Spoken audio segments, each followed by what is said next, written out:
എസ്.ഡി.പി.ഐയുടെ പരിപാടി ഒരു കോൺഗ്രസ് എം.എൽ.എ ഉദ്ഘാടനം ചെയ്താൽ എന്തെങ്കിലും കുഴപ്പമുണ്ടോ? എന്തു കുഴപ്പം?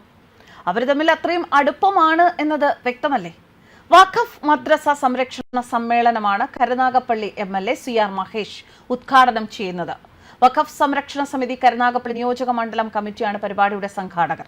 ഡിസംബർ 8-ന് ഷെയ്ഖ് മസ്ജിദിന് സമീപമാണ് സമ്മേളനം. പാലക്കാട് ഉപതെരഞ്ഞെടുപ്പിൽ രാഹുൽ മാങ്കൂട്ടം വിജയിച്ചത് എസ്.ഡി.പി.ഐ അടക്കമുള്ള വർഗീയ പാർട്ടികളുടെ വോട്ട് വാങ്ങി ആണ് എന്നത് പരസ്യമായ രഹസ്യമാണ്. ഇക്കാര്യം എസ്.ഡി.പി.ഐ തന്നെ വെളിപ്പെടുത്തുകയും ചെയ്തു. എന്നാൽ ഇവർ തമ്മിലുള്ള ആ ഒരു ബന്ധം അത് പരസ്യമായി അംഗീകരിക്കാൻ ഇതുവരെ കോൺഗ്രസ് തയ്യാറായിരുന്നില്ല. എന്നാൽ പാർട്ടി എം.എൽ.എ എസ്.ഡി.പി.ഐ പരിപാടിയുടെ ഉദ്ഘാടകനാകുന്നതോടെ ഇസ്ലാമിക ഭീകരതയ്ക്ക് പരസ്യ പിന്തുണ നൽകുന്ന നിലയിലേക്ക് കോൺഗ്രസ് മാറുകയാണ്.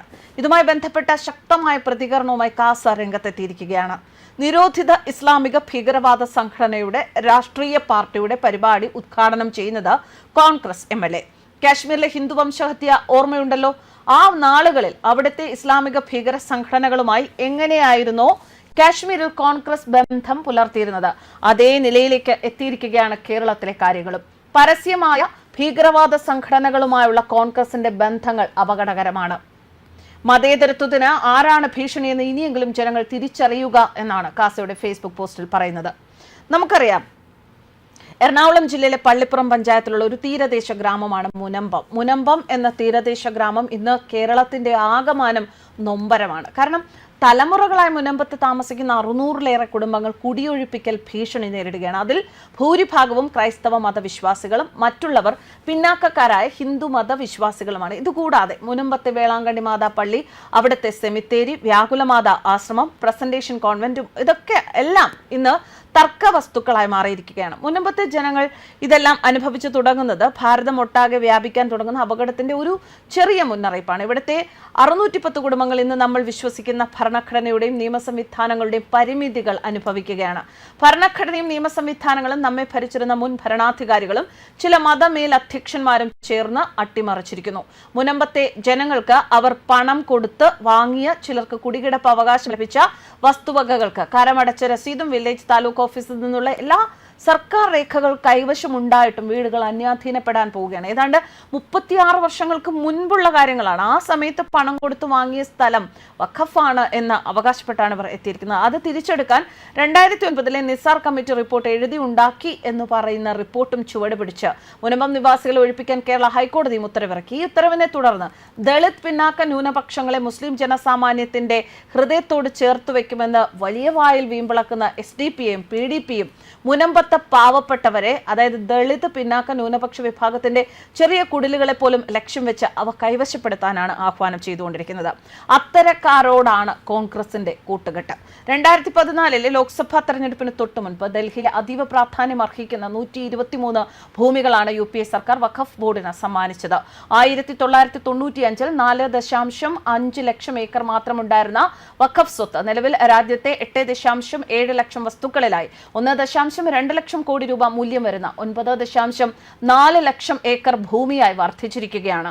ഇത് സ്വാഭാവികമോ ക്രമാനുഗതമോ ആയ വളർച്ച അല്ല എന്നും പലതും കയ്യേറ്റമാണ് എന്നുള്ള ആരോപണം നമുക്ക് തള്ളിക്കളയാനാവില്ല. കേരളത്തിൽ മാത്രം 50,000 സ്വത്തുവകകളാണ് ഇവരുടെ കൈവശമുള്ളത് എന്നാണ് കണക്ക്. ഇന്ന് റെയിൽവേയും പ്രതിരോധ മന്ത്രാലയവും കഴിഞ്ഞാൽ രാജ്യത്ത് ഏറ്റവും കൂടുതൽ ഭൂസ്വത്തുള്ളത് 32 വഖഫ് ബോർഡുകളുടെ കയ്യിലാണ്.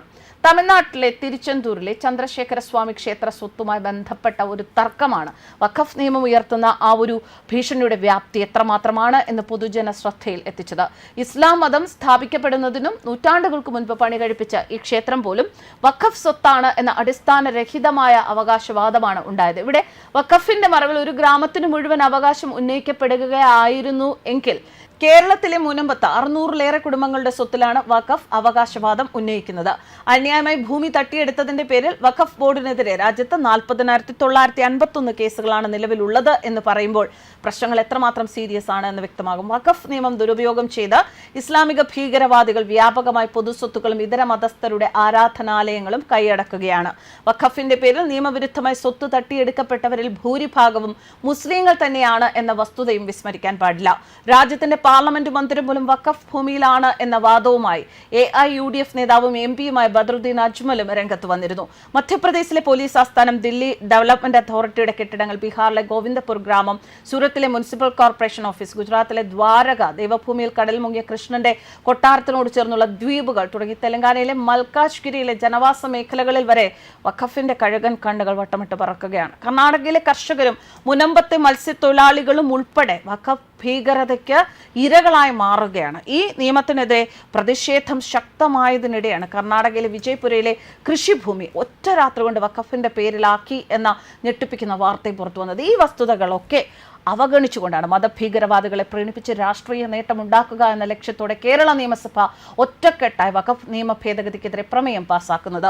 ബോംബ് സ്ഫോടന കേസിൽ പ്രതിയായ അബ്ദുൾ നാസർ മദനിയുടെ മോചനത്തിനു വേണ്ടിയും നമ്മുടെ അയൽ രാജ്യങ്ങളിൽ പീഡനം അനുഭവിക്കുന്ന ജനവിഭാഗങ്ങൾക്ക് ഭാരത പൗരത്വം നൽകുക എന്ന ലക്ഷ്യത്തോടെ ആവിഷ്കരിച്ച പൗരത്വ നിയമ ഭേദഗതിക്കെതിരെയും പ്രമേയം പാസാക്കിയവർ വഖഫ് എന്ന നിയമത്തെ അനുകൂലിച്ചില്ലെങ്കിലേ അത്ഭുതപ്പെടാനുള്ളൂ. പല തീവ്ര ഇസ്ലാമിക രാജ്യങ്ങളിൽ പോലും നിലവിലില്ലാത്ത ഒരു ഭീകര നിയമം, കരിനിയമം എന്നൊക്കെ പറയാവുന്ന വഖഫ് മതപൗരോഹിത്യത്തെയും മതസാമ്രാജ്യവാദത്തെയും ശക്തിപ്പെടുത്താൻ മാത്രമേ ഉപകരിക്കൂ. മതപ്രീണനത്തിനു വേണ്ടി രാഷ്ട്ര താല്പര്യങ്ങളെ പോലും ബലി കഴിച്ച സങ്കുചിത രാഷ്ട്രീയ നേതൃത്വം മുന്നോട്ട് വെച്ച വഖഫ് നിയമം ഭരണഘടനാ വിരുദ്ധമാണ്, രാഷ്ട്രവിരുദ്ധമാണ്, അതോടൊപ്പം മതവിരുദ്ധം കൂടിയാണ്. ഇതിനെ നിയമാനുസൃതമായി പൊളിച്ചെഴുതാനുള്ള കേന്ദ്ര സർക്കാരിന്റെ ശ്രമം തികച്ചും അനിവാര്യവും അഭിനന്ദനാർഹവുമാണ്. ന്യൂസ് ഡെസ്ക് കർമ്മ.